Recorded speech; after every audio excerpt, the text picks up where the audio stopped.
Whew, okay, so while I've been sitting over there, I've been focusing on, I just said to myself a second ago, Abraham, I really want to play with you, and then you called on me. Yeah, well, there you were. So consider this for just a moment, because this is a really good opportunity to understand something that we've been talking about. So we knew what we were reaching for. We could feel it active in the vibration. We always do. And we knew where it is and there we're going. But then there was interference in it for just a little bit. And it doesn't mean that you're not all lovely and wonderful. It just means that appropriate to this moment in time, nothing except this was what we were reaching for. And so then did you see how it came about? And it was hard to sort out because there was too much other going on. Did you sort of get a sense of that? That's what goes on in your own head. You have more going on that is contradicting what you want, and sort of hard to isolate the thought that feels the best. But that is always your work, to identify and then isolate until it becomes more, and then it is unavoidable. Then you just can't miss it. It's like an inevitable thing. Oh, we've used up all your time. So earlier I got a little more clarity, and that's kind of what gave me the question, or helped me find the question. I have many desires, and I'm working on not trying to plan them all out because I know we never get it done.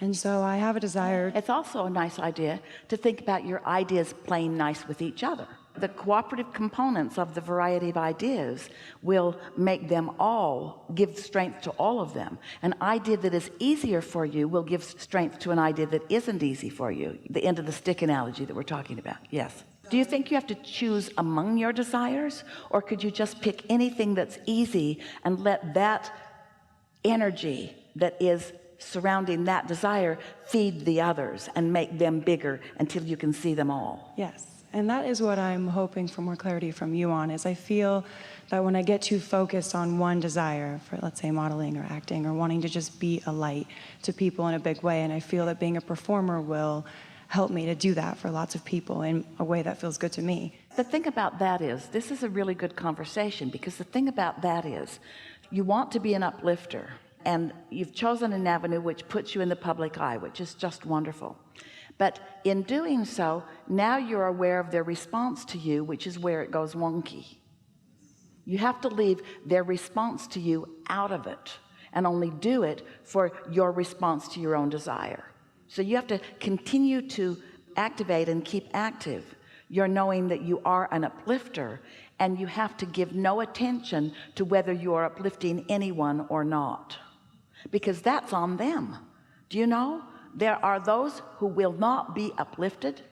If you've got your eye on whether they're being uplifted or not, then you lose your connection, and then you feel bad. So this has to be a singular intent only. I do it. Why? Why do I do it? To be in alignment, to feel good, to feel great, to feel joy, just to be. And is there another ulterior motive? There shouldn't be, no. But is there? I want to feel good, and I want to be in alignment so that I can uplift them. Yeah, because then that makes me feel good. Yeah. Because now their response to you is part of the equation, and that's where it always gets muddled. It was muddled just now. You were after us, and we were after you. But there was a whole lot of other stuff going on around it, and it's sort of like that. And I draw people like that to me. I feel like because I do want to help everyone, I do bring people into my life that are suckers of energy, I guess, like drainers of energy, and I care so much and I want to help everybody that I give them my attention. So stop for just a moment. Imagine your inner being, or imagine a cluster of inner beings which you want to call source. Try to get a visual on source aware of all of you. And do you think source is ever saying, look at all those suckers of energy? No, absolutely not, no. And you know why source would never feel that way or think that way? Because source remains in the replenishing mode. And so there's never any drag, there's never any drain. And not so with you either. So that wasn't our intent to point out to you that there is a drain. We just want you to feel the never-ending replenishment that is always yours. And I can always tell when I'm out of alignment because I feel exhausted. When I've given too much out of the vortex. Exhausted is the opposite of replenishment, isn't it? Yes, yes. And so I think more specifically, my question to you is, when I focus too specifically on a desire, I get all in my head about planning it out. Wait just a bit. Because we really want you to hear this. You cannot focus too specifically when you are tuned in, tapped in, turned on. But you can focus too specifically when you're not. And that's what I'm trying to do. I believe I'm trying to focus too specifically to get me to realize what I want more, where to go. How can you tell? So you're tuned in, ideas start to come, you're flowing with them, and it's good until it isn't. So when it stops feeling good, does that mean that the work that you did before is irrelevant, or does it just mean leave it there for now? That's what we call don't try so hard, don't try to make it happen, don't try to push the noodle. So I guess, because there are moments when I feel I'm so flying high and it's amazing, and I might not even be focusing specifically on anything, playing with my daughter or my dog, that is so adorable. Usually not focused specifically, because everything you focus on, you're working hard. Yeah, and I think that's what I want clarities on, is like when I get too wound up and I'm too focused, like it's too in my face. And what does that feel like? Give us emotional words that describe that. Anxious all over the place. Yeah. Here's the thing.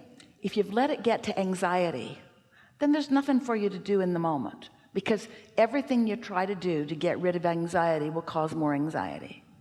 That's why we say, let's get out ahead of it.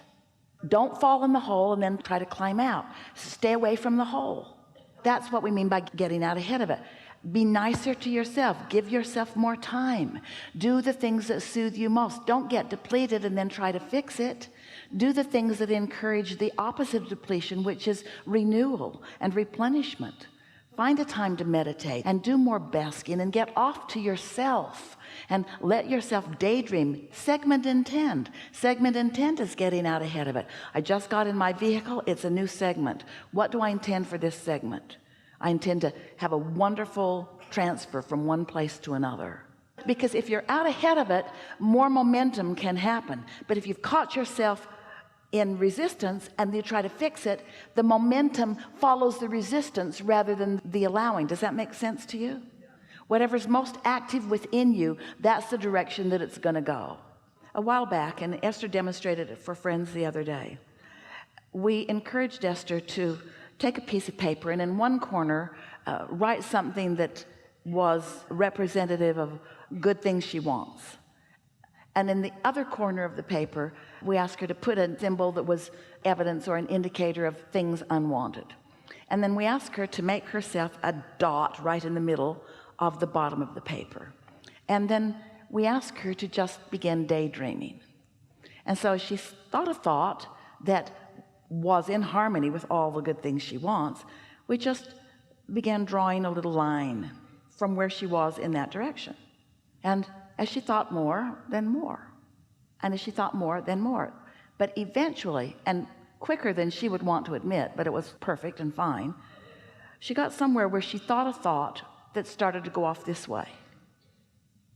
In other words, it was a action thought, a what I need to do thought, or an old belief thought. But because she had some momentum already going that way, in the moment that she started to go that way, she caught it and then thought a better thought about that, and off she went again. And then another thought sort of tried to take her over there, but she caught it and thought a better thought, and off she went. Now this is another way. In other words, you can, if you're in a good feeling place and you are sensitive to the way you feel, you can think the thoughts deliberately. So for most people it would go, there is wanted and there is not wanted. It would go and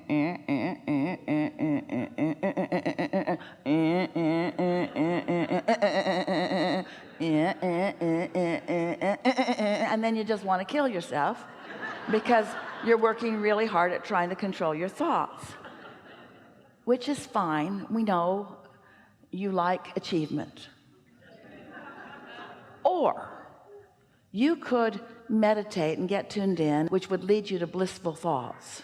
And then you could receive an idea that just feels really good. And for a moment in time, you could be right there. But what trips you up is you don't want to just be there in energy or in emotion. You want the manifestation. And in the moment that you begin the efforting, that's when you begin moving in the other direction.